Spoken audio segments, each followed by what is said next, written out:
வணக்கங்க. இன்றைக்கி மாடி தோட்டத்தில் மாதுளம்பழம் பறித்து எப்படி இருக்குதுன்னு பார்க்கலாம்.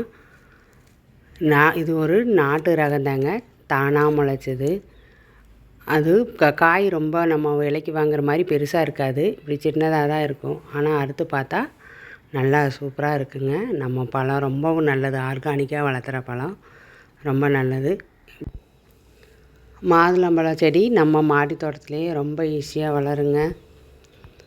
வாங்க இப்போ மாதுளம்பழம் பறிச்சுக்கலாம்.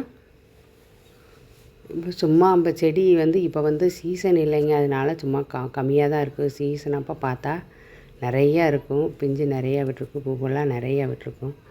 இப்போ மழைக்காலம் இல்லாததுங்கிறனால சும்மா கொஞ்சமாக தான் காய்ச்சிருக்கு.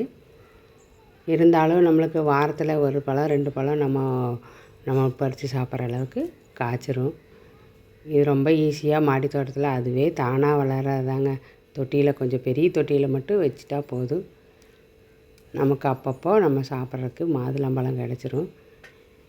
இது ஒரு நாட்டு ரகங்கிறதுனால சின்னதாக தான் இருக்கும், ஆனாலும் நம்ம உடம்புக்கு ரொம்ப நல்லது தானே ஆர்கானிக்காக வளர்த்துறது. நீங்களும் முயற்சி பண்ணி பாருங்கள். இப்போ இதை அறுத்து பார்த்துடலாங்க.